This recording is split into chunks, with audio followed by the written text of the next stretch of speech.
agora eu vou estar auxiliando vocês a como nós podemos pensar as atividades propostas pelo nosso PET de Geografia, na semana 3, na página 57, tá bem? Vamos lá então.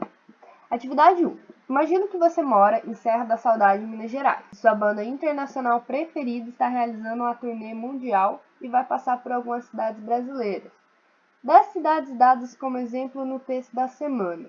A apresentação aconteceria em qual delas? Dada a importância que essas cidades possuem, por exemplo, as metrópoles, e a influência que elas exercem sobre as outras. Por ser um grande evento, é muito mais viável que seja em locais onde tem uma grande concentração de pessoas e também de recursos, que tenha uma rede de transportes bem estruturada, que disponha de grandes centros comerciais, de lazer, que disponham de centros aí onde se realizem eventos grandes. Então, nós podemos pensar, por exemplo, aí Belo Horizonte, cidades que são reconhecidas justamente por concentrar estruturas que cidades menores não possuem. Atividade 2. Na rede urbana, há uma hierarquia entre as cidades.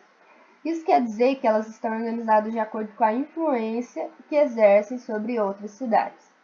No topo dessa hierarquia estão as metrópoles.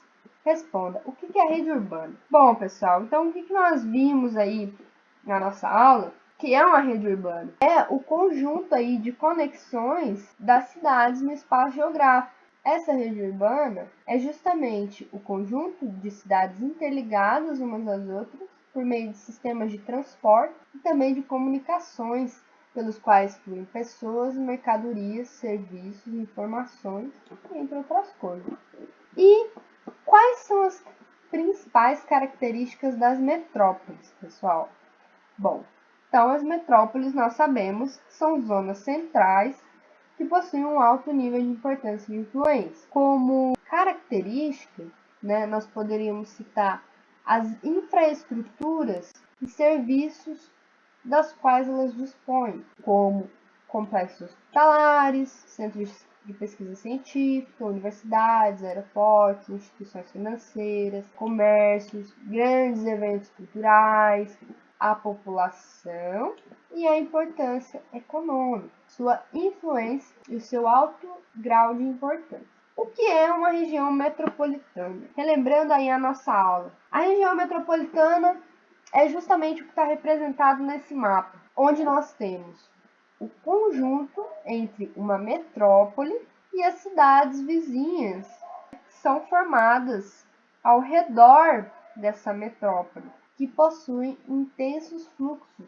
entre elas. Então aqui nós temos o núcleo urbano, que é a metrópole, e as áreas vizinhas menos povoadas, nas cidades menores. Em qual estado nós poderíamos dizer que está situada a região metropolitana no mapa? Quantos municípios a integram? Então aqui nós vemos que é no Rio de Janeiro, e a contagem dos municípios nós podemos dizer que são 19. Sempre, pessoal, que nós nos depararmos com o mapa, observem cada detalhe presente no mapa. O título, o que está sendo representado, a orientação, a escala, a legenda.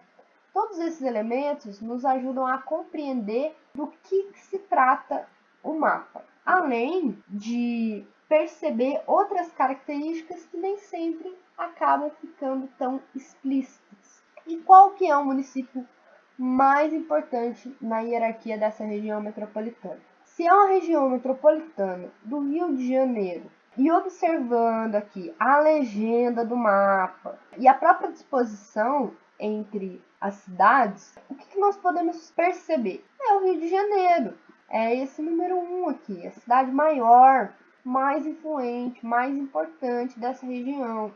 Analise o mapa e responda. Em qual região do país há maior concentração urbana e mais metrópole? Por quê? Vamos observar regiões de influência. Olha só os fluxos entre essas regiões. Então aqui no nosso mapa nós temos também uma aproximação, onde nós vemos aí as grandes metrópoles nacionais, que é São Paulo, Rio de Janeiro e Brasília, e várias outras capitais regionais, centro subregional e capital regional. Então, aonde é que há maior concentração urbana e mais metrópoles? Aonde que nós temos aí as grandes metrópoles nacionais? É na região sudeste, justamente por ser uma região de influência global do Brasil. Lembra aí das nossas aulas sobre industrialização, sobre urbanização? O processo, ele se iniciou aonde? Na região sudeste. Olha o tanto de ligações que nós temos nessa região. Aqui está tudo concentrado, né? Então, nós podemos dizer que é por conta do seu alto nível de importância e de influência. Qual a relação da charge com o que foi estudado nessa semana? Gente, vamos analisar essa charge aqui. O disco voador está sobrevoando a cidade. Olha só o que está sendo representado aqui. Enormes edifícios, prédios, condomínios, né? Totalmente diferente dessa daqui, né, gente? Assume a direção, que eu vou descansar um pouquinho. Ele fala pro outro. Poxa, cochilei só 5 minutos e já estamos em outro planeta. Aí o outro responde, não, ainda é o mesmo. Qual que é a relação? É a desigualdade social. Nítida, extremo o contraste entre as duas regiões.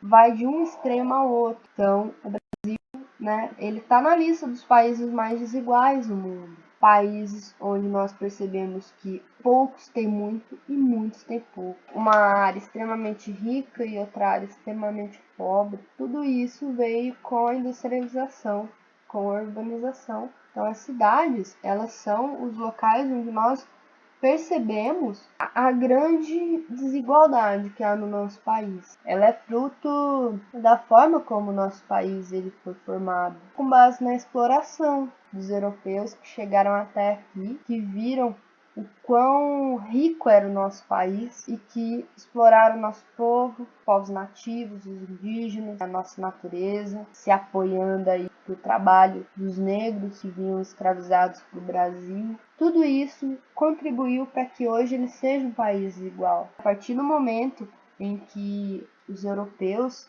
chegaram até aqui e passaram a explorar os povos que já estavam aqui, né, com a desculpa de que a sua cultura era mais do que a do outro, a ignorância mesmo, também com relação à cobiça, né, a ganância desses povos, questão da acumulação, da concentração de terras, da escravidão que marcou essa desigualdade, porque era uma relação extremamente desigual. Cresceram também os índices de miséria, de diferença entre as classes, de dificuldade de acesso à educação e à saúde, a questão da concentração de renda, do desemprego. Então, isso até hoje atinge, né, a nossa população, como, por exemplo, o aumento das favelas, o crescimento da fome, da miséria, o aumento da mortalidade, do desemprego, da criminalidade, o crescimento das classes de menor poder aquisitivo, o atraso no desenvolvimento econômico, a dificuldade de acesso a serviços básicos de saúde, transporte público, saneamento, educação. Então, eu finalizo aqui deixando essa reflexão de que nós, como sociedade, precisamos cada vez mais criar meios para promover o desenvolvimento social e conseguirmos aí superar essa desigualdade, que é uma situação complicada, porque já que nós não temos o apoio político dos nossos representantes, temos que desenvolver mecanismos para superar esse problema, se ajudando, se reconhecendo, se fortalecendo, se unindo principalmente. Então é isso, pessoal. Agradeço a atenção e até a próxima.